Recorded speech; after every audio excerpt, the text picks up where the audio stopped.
नमस्कार दोस्तों आज की इस वीडियो में मैं आपको बताऊंगा कि आप बिहार में अगर आपने जन्म प्रमाण पत्र ऑफलाइन या ऑनलाइन मतलब ऑनलाइन तो ऐसे बिहार में जन्म प्रमाण पत्र नहीं बनता। लेकिन दोस्तों अगर आपने बनाने दिया है ऑफलाइन तो दोस्तों वहाँ पे आप स्टेटस कैसे चेक कर सकते हैं। दोस्तों यहाँ पे पता कर सकते हैं कि अभी तक आपका बर्थ सर्टिफिकेट जो है वो बना है या नहीं बना है। ठीक है, तो दोस्तों वीडियो के साथ बने रहिएगा। आपको बिना एप्लीकेशन आईडी का बिना लॉगिन आईडी का मैं आपको यहाँ पे बताऊंगा। आप चाहो तो ओटीपी के माध्यम से भी दोस्तों आप यहाँ पे अपना स्टेटस चेक कर पाओगे, और दोस्तों आप चाहो तो रेफरेंस नंबर के माध्यम से भी आप अपना स्टेटस चेक कर पाओगे। आपको पास दो दो ऑप्शन रहेंगे दोस्तों आरटीपीएस बिहार लिख के जैसे मैंने यहाँ पे सर्च किया वैसे के वैसे आपको सर्च कर लेना है आरटीपीएस बिहार लिख करके। वैसे आपके पास एक ऑप्शन आ जाएगा rtps.bihar.government.in। ठीक है, मैं जैसे इस पर क्लिक करूंगा rtps.bihar.government.in पर, इस तरह से आपके पास खुल जाएगी साइट। यहाँ पे देख सकते हो, यहाँ पे लिखा हुआ है जातीय आवास एवं अन्य सेवाओं के लिए इस साइट पे जाएं। तो मैं service.online.bihar.government.in पर चला जाता हूँ। जैसे service.online.bihar.government.in पर गया, यहाँ पे देख सकते हो कुछ इस प्रकार का इंटरफेस खुल जाएगा। दोस्तों यही साइट है जहां से आपका जाति आवास आय वगैरह जितना भी होता है ईडब्ल्यूएस जन्म डेथ सर्टिफिकेट मतलब बर्थ सर्टिफिकेट वगैरह वगैरह सारा कुछ यहीं से अप्लाई होता है, डाउनलोड होता है और सारा काम यहीं से होता है। ठीक है, मैं दोस्तों यहाँ पे इंग्लिश लैंग्वेज सेलेक्ट कर लेता हूँ और यहाँ पे थोड़ा मैं डेस्कटॉप मोड ऑन कर लेता हूँ ताकि आपको भी थोड़ा अच्छे से मतलब पता चले। ठीक है, यहाँ से दोस्तों थ्री डॉट से डेस्कटॉप मोड ऑन कर लेना है। देख सकते हो किनारे यहाँ पे थ्री डॉट का ऑप्शन मिल जाएगा आपको। दोस्तों यहीं से आपको थ्री डॉट के ऑप्शन पे जैसे आप क्लिक करोगे वैसे के वैसे नीचे जब जाओगे स्क्रॉल करते हुए तो आपको डेस्कटॉप साइट ऑन कर लेना है। क्योंकि अगर डेस्कटॉप साइट ऑन नहीं करोगे तो कैप्चा फिल करने में दिक्कत होती है, कैप्चा कई बार शो नहीं होती है। दोस्तों अगर आप ऑनलाइन अप्लाई करना चाहते हो तो यहाँ से आप ऑनलाइन अप्लाई ऐसे कर सकते हो। अगर दोस्तों यहाँ पे देख सकते हो ये सब ऑनलाइन अप्लाई कर सकते हो, रेजिडेंस कास्ट इनकम वगैरह वगैरह। और अगर प्लानिंग एंड डेवलपमेंट में करोगे तो यहाँ पे देखो इशुएंस ऑफ बर्थ सर्टिफिकेट यहाँ से ऑनलाइन अप्लाई नहीं होता। देखो यहाँ पे अगर आप क्लिक करोगे तो यहाँ क्या लिखेगा, available at block level public service centre. समझ रहे हो, मतलब कि दोस्तों यहाँ पे ये आप ऑनलाइन अगर कोई बताता है वीडियो बनाने के लिए मतलब वीडियो बनाता है तो भाई गलत है।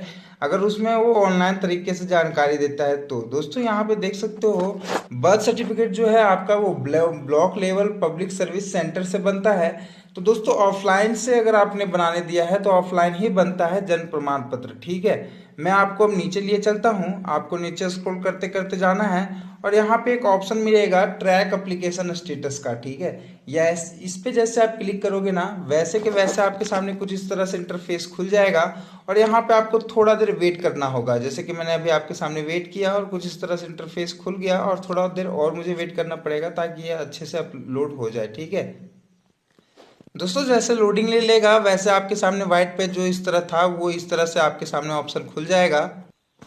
ठीक है दोस्तों, तो यहाँ पे दो ऑप्शन आपको दिख रहे होंगे। पहला तो आपको दोस्तों थ्रू रेफरेंस नंबर का ऑप्शन दिख रहा होगा, देख सकते हो, और दूसरा ओटीपी एप्लीकेशन डिटेल्स का ऑप्शन दिख रहा होगा। दो डिटेल्स यहाँ पे दो चीज शो कर रहे होंगे आपको। दोस्तों ओटीपी के माध्यम से अगर आपको जन्म प्रमाण पत्र अपना स्टेटस चेक करना है तो आप ओटीपी के माध्यम से कर सकते हो। अगर अदरवाइज आपके पास रेफरेंस नंबर है, मैं एक बात और बता दूं आपको। दोस्तों बिहार में जब भी आप जन्म प्रमाण पत्र या जाति प्रमाण पत्र या बिहार में जितने भी प्रमाण पत्र बनते हैं तो जब भी आप आवेदन के लिए देते हैं ऑनलाइन देते हैं या ऑफलाइन देते हैं तो उसमें दो चीज आपको दो बार स्लिप मिलता है। एक तो स्लिप ऐसा मिल दो मतलब जब भी आप कोई भी प्रमाण पत्र अप्लाई करते हो ऑनलाइन या ऑफलाइन तो आपको इस तरह से एक स्लिप मिलता है। ठीक है, जिसमें आपको एक आवेदन संख्या लिखी होती है जो मैंने अभी हाइड कर रखी है और दूसरा आवेदन तिथि लिखी होती है। आवेदन संख्या तो आपकी एप्लीकेशन रेफरेंस नंबर होती है, जबकि यहाँ पे आवेदन तिथि जो होती है वो आपका एप्लीकेशन सबमिशन डेट होती है। ठीक है, तो दोस्तों अगर आपके पास एप्लीकेशन रेफरेंस नंबर जो है जो नहीं है आपके पास, मान लीजिए ये नहीं है जैसे कि मेरे पास है। ठीक है, अगर आपके पास नहीं है तो आप ओटीपी के माध्यम से भी आप अपना एप्लीकेशन डिटेल्स या डाउनलोड भी कर सकते हो। अदरवाइज यहाँ पे आप एप्लीकेशन रेफरेंस नंबर के थ्रू अगर है तो इस पे क्लिक करके आपको जस्ट एप्लीकेशन रेफरेंस नंबर और एप्लीकेशन सबमिशन डेट डाल के ये कैप्चा फिल कर देना होता है। जैसे ये तीनों चीज फिल कर दोगे आपको नीचे यहाँ पे सबमिट का ऑप्शन मिल जाएगा। तो दोस्तों मैंने सारे कुछ फिल कर दिया, एप्लीकेशन रेफरेंस नंबर डाल दिया और यहाँ पे सबमिशन डेट भी डाल दिया, और उसके बाद देख सकते हो सबमिशन डेट डाल दिया। कैप्चा भी मैंने ये जो था ये मैंने यहाँ फिल कर दिया। मुझे नीचे यहाँ पे सबमिट पे क्लिक कर लेना होगा। जैसे मैं सबमिट पे क्लिक करूंगा दोस्तों, मेरे को यहाँ पे एक ऑप्शन फिर से एक नया पेज खुल के आ जाएगा। दोस्तों अभी मैं सुबह के टाइम वीडियो बना रहा हूँ, तो ये दोस्तों साइट जो है काफ़ी जल्दी जल्दी खुल जा रही है। इसका मतलब ये नहीं कि जब भी आप ये साइट यूज करो तो इतना फास्ट ये काम करे, ठीक है, समझ रहे हो। मतलब कि दोस्तों ये साइट में काफ़ी प्रॉब्लम होती है। अगर आप ये वीडियो दिन को देख रहे हो, ट्राई करोगे तो थोड़ी सी लोडिंग लेने में वेट करेगी, तो थोड़ा वेट कर लीजिएगा। मेरे पास तो अभी जल्दी जल्दी लोडिंग और बार बार सेकेंड स्टेप आ जा रहा है। जबकि मतलब दोस्तों अगर मैं ये दिन को वीडियो बनाता किसी दोपहर के टाइम, तो दोस्तों साइट में काफ़ी प्रॉब्लम होती है, काफ़ी सर्वर डाउन रहता है, ठीक है। तो हो सके तो ये मतलब ट्राई सुबह ही करें, ठीक है। आपको यहाँ पे क्या लिखा गया दूसरा बात में, जैसे मैंने पहला बार में तो एप्लीकेशन डिटेल्स डाल दिया, उसके बाद यहाँ पे देखो क्या लिखा हुआ आ रहा है, do you want to view या download the documents of your application, कि क्या आपने जिसका रेफरेंस नंबर डाला है वो डॉक्यूमेंट्स आप डाउनलोड करना चाहते हो या नहीं करना चाहते हो। अगर बन गया है तो यहाँ पे अगर एस पे क्लिक करोगे तो आपका दोस्तों जैसे बन गया होगा तो डाउनलोड करने का ऑप्शन आ जाएगा। लेकिन दोस्तों अगर कोई कारणवश से अभी तक नहीं बना है तो डाउनलोड का ऑप्शन वहाँ पे नहीं दिखेगा। तो अगर मेरा बन गया होगा तो मैं यस पे क्लिक कर लेता हूँ। इससे मेरा मतलब स्टेटस भी पता चल जाएगा कि मतलब है बना है या नहीं। अगर बन गया होगा तो मैं यहाँ पे आपके सामने डाउनलोड भी कर लूँगा। दोस्तों यहाँ पे मैंने यस पे क्लिक कर दिया, फिर से यहाँ पे देखो लोडिंग लेने लग गया और यहाँ पे दूसरा पेज यहाँ पे फिर से खुल जाएगा, ठीक है। दोस्तों एक बात और बता दूं कि जो भी ये वीडियो देख रहे हैं, प्लीज़ यार वीडियो अगर पसंद आ रही होगी तो वीडियो को प्लीज़ यार लाइक कर देना, और हो सके तो चैनल को जरूर से जरूर सब्सक्राइब कर देना। दोस्तों यहाँ पे देख सकते हो, जैसे मैंने यहाँ पे एस पे क्लिक किया, यहाँ पे name of applicant, name of father, name of mother डाल देना है। दोस्तों मैं यहाँ पे आपके सामने तीनों चीज़ फिल कर रहा हूँ, और भाई लोग यहाँ पे देख सकते हो तीनों चीज यहाँ पे फिल हो चुका है मेरा। अब मेरे को यहाँ पे नीचे सबमिट का एक ऑप्शन दिख रहा होगा, मुझे यहाँ पे नीचे सबमिट का ऑप्शन पे क्लिक कर देना है। और क्लिक करने के बाद दोस्तों जैसे कि भी आप क्लिक यहाँ पे करोगे वैसे के वैसे आपके सामने, अगर दोस्तों आपका नहीं बना होगा तो इस तरह से आपका ऑप्शन आ जाएगा।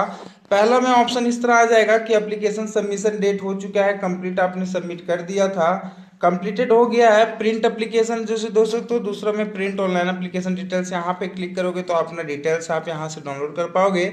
जो मेरे पास स्लिप था, जो मतलब स्लिप जैसे अगर आपको डाउनलोड करना है तो प्रिंट फॉर्म डिटेल्स यहाँ पे डाल पाओगे। दोस्तों यहाँ फॉरवर्डेड का एक ऑप्शन दिख रहा होगा, तो मतलब कि आपका मतलब भेज दिया गया है। और यहाँ तीसरा नंबर में अंडर प्रोसेस आ रहा है, यानी कि आपका बर्थ सर्टिफिकेट जो है अभी तक नहीं बना है। लेकिन दोस्तों अगर आपका दोस्तों बर्थ सर्टिफिकेट बन गया होगा तो यहाँ पे जहाँ पे आपको फील्ड वेरिफिकेशन में अंडर प्रोसेस दिख रहा था, यहाँ पे आपको लिख देगा कि हाँ आपका फॉरवर्डेड कर दिया गया और यहाँ पे डिलीवर्ड हो गया।